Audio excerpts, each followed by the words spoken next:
Why is Om used everywhere? What is the significance? The significance of Om is actually very, very vast and can be looked at from a lot of different levels. But for right here, for right now, we'll go into a piece of it. Om is the sound of the universe. And so when you meditate, when you do in-depth pranayama, when you go deeply within, when the sounds of the outer world become still, it's not into a place of emptiness. You know, Pujya Swamiji observes a lot of silence. He used to do it for years on end and months on end, and now, rather than doing it like that because of so many programs and projects and so much seva that he does, he brings it into his day. And so there's silence from 10 at night to 10 in the morning, silence in the afternoons. But I mention this because one of the things that he always shares when people ask about why silence is silence is not the absence of sound. It's not a negative space of, okay, here there was sound, you remove the sound, now you have silence. Any more than peace is just the absence of conflict or war. You could stop conflict and war, doesn't mean you're going to have peace. Peace is something much deeper. Silence is something much deeper than just the absence of outer sound. Now, absence of outer sound is a prerequisite for it, just like stopping killing each other is a prerequisite for peace. But it's not the highest that we go. And when you stop the outer sounds and you go into a place of stillness, if you're quiet enough, there is a sound. And the sound is the sound of Om. It's said that this is actually the sound out of which all else was born. And in fact, when you look at because it's not, we write it frequently O-M, but it's actually A-U-M. It's actually A-U-M. It's actually three separate sounds. And those three sounds are referred to actually as the three elements of the divine. So we have the creator, we have the sustainer, we have the dissolver, destroyer. And that those three elements include the three aspects of the divine. And so in the sound of Om is the presence of all three elements of the divine. In the A-U-M, you have G-O-D, generator, operator, dissolver, or destroyer.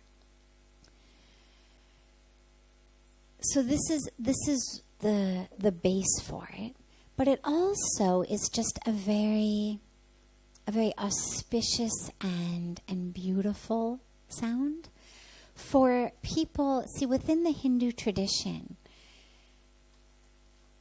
there's an almost infinite number of different paths and lineages.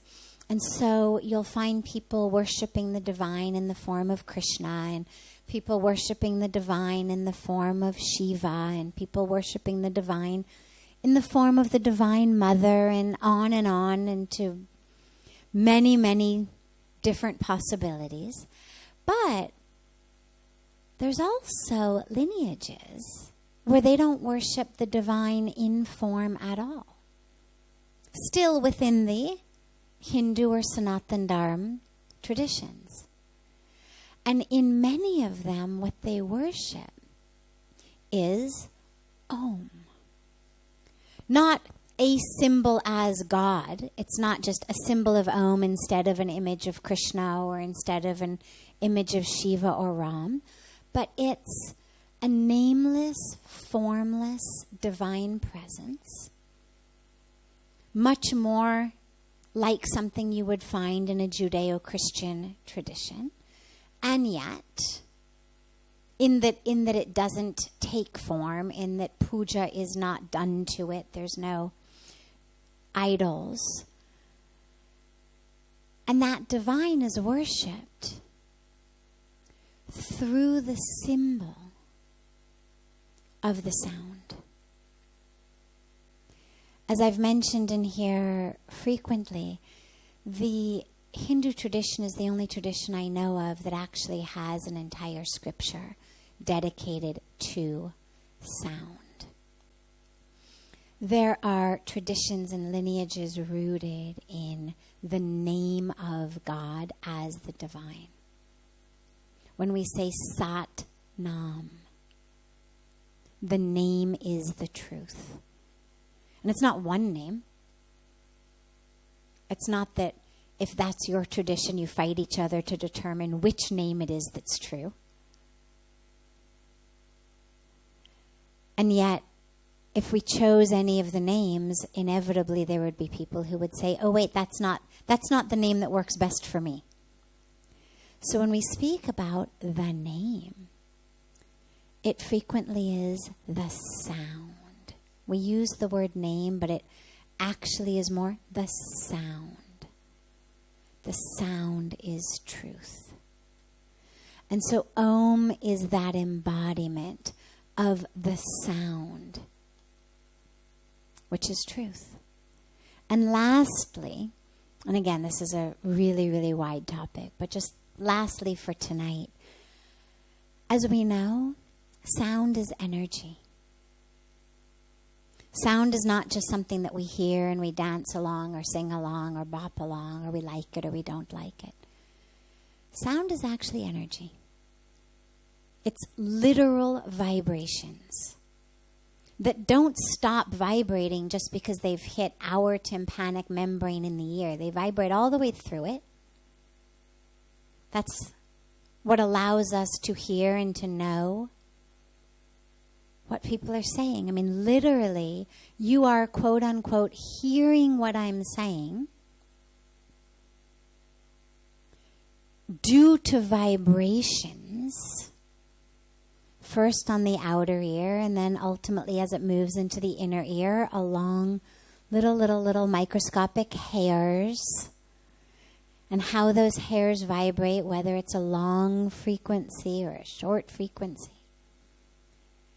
And that gets translated into this brilliant, inconceivably genius contraption called a brain that the universe has given us, that somehow takes waves and turns them into words.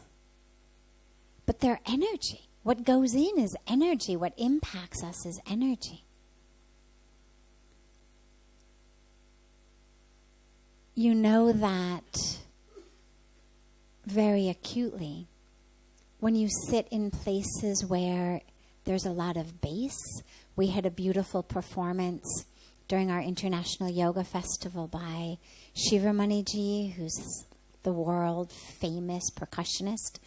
And you sit on your couch and you literally vibrate. I mean, he's playing a good 50 feet from you. The speakers are a good 20, 30 feet from you. But literally, you're not just hearing it in your ears, the body is literally vibrating. If you doubt this, sit somewhere and turn on the radio really loud where there's a, good rock song going on that's got a lot of bass. You feel it in the body. And this is important because when we say that Om is the sound of the universe, it's also therefore the energy of the universe. And so when we drop into it, we chant it loudly, softly, internally, externally. We're literally connecting with the vibration of the universe, the energy of the universe, which is why it's so powerful.